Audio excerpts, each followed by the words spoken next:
जैश ए Mohammad chief Masood Azhar को लेकर सबसे बड़ा कबूलनामा सामने आया है। ऑपरेशन सिंदूर में खत्म हो गया था मसूद अजहर का परिवार।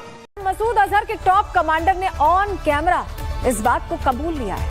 बहावलपुर के अंदर मौलाना मसूद अजहर की फैमिली के लोग रेजा रेजा हो गए, टुकड़ों में तकसीम हो गए। नौजवान खुश हो रहे हैं तो एक सोशल मीडिया पे हर जगह पे एक सेलिब्रेशन है, लोग इसके ऊपर जश्न मना रहे हैं। इंडिया आर्मी में जोश है, उनका जो एक अपना तिरंगा है वो अपनी भारत माँ कहते हैं, इंडिया जिंदाबाद, मतलब वो इस तरह के वर्ड वो एक उनका अपना जोश आता है। भारतीय वजीर आजम नरेंद्र मोदी ने गुज़िश्ता हफ्ते पॉडकास्ट इंटरव्यू में पाकिस्तान को दहशतगर्दी का जिम्मेदार करार दिया। और इंडिया एक का एक बंदा भी लगा दे उनके 30 बंदों से भी ज्यादा आवाज होगी। ये बड़ी चीजें मैटर करती हैं। जो जंगें लड़ी जाती हैं वो जोश से लड़ी जाती है। ये भाई सवाल पाकिस्तान की इज्जत पर उठ रहे हैं। इन लोगों को ये चीज समझ नहीं आती, इतना मनफी रवैया इनका। अल्लाह के बंदों, ये इमरान खान का मामला नहीं है, ये पीटीआई का मामला नहीं है, ये मौजूदा सिटिंग गवर्नमेंट का मामला नहीं है, ये पाकिस्तान का मामला है, ये हम सब की इज्जत का मामला है, हम सब के वकार का मामला है, पूरे पाकिस्तानियों की इज्जत का मामला है। लोग ये कहते हैं कि जी अपने काम से काम रखिए, बिला वजह जा जाकर हर जगह पर टांग फंसाना जो है पाकिस्तान को बंद करना होगा। पाकिस्तान को इसका कोई पुरअमन हल निकालना होगा कश्मीर का, ताकि उसके बाद ये बैठकर आराम से अपनी कंट्री के बारे में सोच सकें, उसकी इकोनॉमी को ठीक कर सकें, एजुकेशन सिस्टम को ठीक कर सकें, हेल्थ सेक्टर को ठीक कर सकें। यहाँ पे हाल तो ये है कि जब हमारे बड़े बड़े लीडर बीमार हो जाते हैं, चाहे वो नवाज शरीफ साहब हों, चाहे वो मरियम नवाज हों, चाहे आसिफ अली जरदारी हों, चाहे किसी का भी नाम ले लीजिए, चाहे वो मुल्ला माफिया में से कोई हो, यानी कि रिलीजियस पार्टीज में से कोई उनके लीडर हो, जब बीमार होते हैं तो इलाज कराने के लिए ये पाकिस्तान से बाहर किसी मुल्क में चले जाते हैं। और यहाँ पर कौन रह जाते हैं? मेरे जैसे लोग, जिनको के यहीं पे मरना होता है। तो वो जो गाना था ना, जीना यहाँ मरना यहाँ, मुझे लगता है कि वो राज कपूर साहब ने मेरे लिए लिखा था।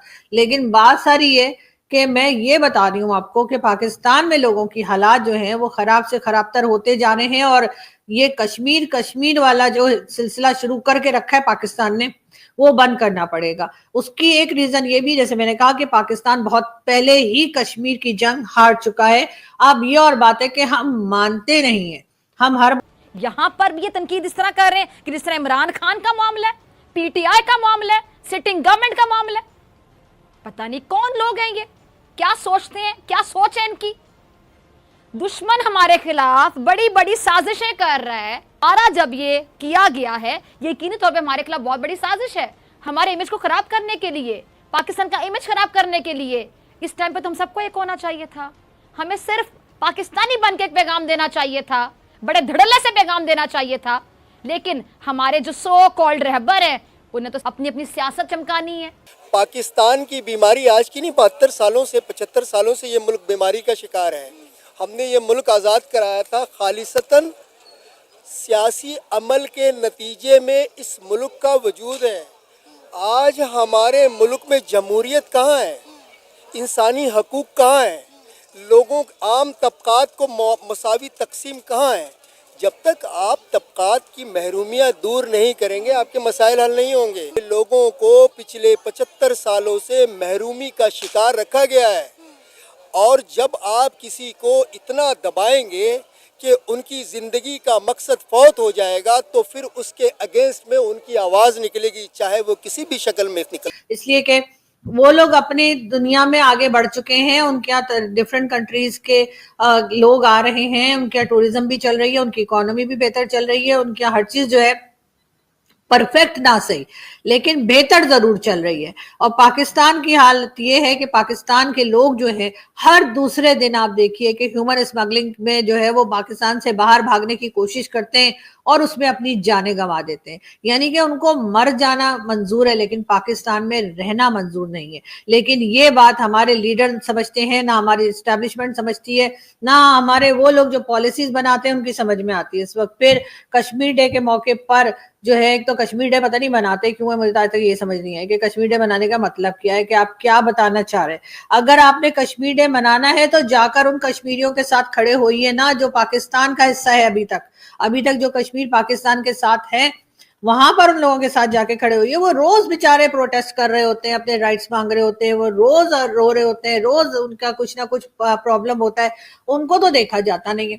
और उसके बाद बॉर्डर के दूसरी तरफ जो है उन कश्मीरियों के लिए बहुत जो है वो सोचा जा रहा है कि उनका क्या करें और क्या ना करें, लेकिन जो लोग इधर है उन्हें नहीं देखा जा रहा। अगर इतना ही आपको ह्यूमन राइट्स का ख्याल आ रहा है, इतना ही आपको ये ख्याल आ रहा है कि इंसानों का ख्याल होना चाहिए, इंसानों का एहसास होना चाहिए, तो बलूचिस्तान के लोगों को जाकर मदद कीजिए ना। उनके लिए तो और परेशानियां खड़ी की जाती हैं। केपीके के लोगों की मदद कीजिए, उनको भी जरूरत है। और अपनी साइड कश्मीर में भी कुछ डेवलपमेंट करा लीजिए, कुछ रोड्स बनवा दीजिए, कुछ स्कूल, कॉलेज, यूनिवर्सिटीज, हॉस्पिटल, घर और कई दूसरी चीजें जो बेचारे मांगते रहते हैं वो उनको दे दीजिए, ताकि कुछ तो वो बोल सकें कि हाँ हम पाकिस्तान के साथ रहना चाहते हैं। अभी तो उनके पास हमने कोई वजह ही नहीं छोड़ी जिससे वो ये कह सकें कि वो पाकिस्तान के साथ रहना चाहते हैं। अभी तो वो भी जो है वो पाकिस्तान की स्टेट से नाराज हैं और वो इस बात के लिए भी तैयार नहीं है। टेरिटरी हम इनको ठोक सकते हैं और ये हमें रोक भी नहीं पाएंगे। और बेस्ट पार्ट क्या है, अभी तो हमने अपनी नेवी को और आर्मी को यूज ही नहीं किया था। सोच के देखिए, सिर्फ एयरफोर्स को यूज किया है या कुछ ड्रोन्स को यूज किया है और इनकी सारा कुछ तबाह कर दिया। अगर हमने अपनी नेवी और आर्मी को भी यूज किया होता, यानी कि तीनों फोर्सेस टुगेदर, तो क्या होता। और ये जो डर है, मोदी जी बेशक बोलते हैं ये डर अच्छा है, और इस डर के नीचे अब पाकिस्तान को हर रात सोना पड़ेगा। हर रोज इनके दिमाग में आएगा कहीं नेवी ना आ जाए, कहीं एयरफोर्स ना आ जाए। दोस्तों, ये डर दुश्मन को हर रोज मारेगा। आप एक टाइम मारने की बात करते हैं, मोदी जी बोलते हैं मैं लंबा इंतजार नहीं कर सकता। और यही नया इंडिया है, यही नए रूल्स भी हैं। लेकिन बिल्कुल बगैर किसी इशारे के उन्होंने ये बात कर दी, ये लगता नहीं है। अब इतनी देर हो गई है कि he must be a seasoned politician. Shashi Tharoor की तरह ये भी is a good speaker in English, तो वो वाली वैल्यू भी है। लेकिन अगर ये बात करने से पहले कहीं पाकिस्तान के जो डिसाइसिव बॉडीज हैं उसके अंदर इस पे बहस हुई है, और ये सिर्फ एक टैक्टिक नहीं है बल्कि एक सिंसियर ऑफर है, तो then I think India should respond to it and the two countries can go forward. मैं तो यूं देखता हूं। तो सर, जो उन्होंने ये बात की कि अफगानिस्तान में, तो अगर अब अफगानिस्तान की तरफ से कोई जवाब आ गया तो फिर क्या होगा? अब वी डोंट नो। अफगानिस्तान वाले कह सकते हैं जी यहाँ नहीं है या यहाँ है, तो this is for Bilawal Bhutto now to face this जो उन्होंने कहा है। वो अगर अफगानिस्तान में है तो एक्सट्रेडिशन आसान हो सकती है इंडिया की, और महल तालिबान हुकूमत की कोई अंडरस्टैंडिंग भी है, मेरा ख्याल है। सो वी कैन सी कि ये कैसे बात बनती है, लेकिन ये एक पॉजिटिव स्टेटमेंट है पाकिस्तान की तरफ से।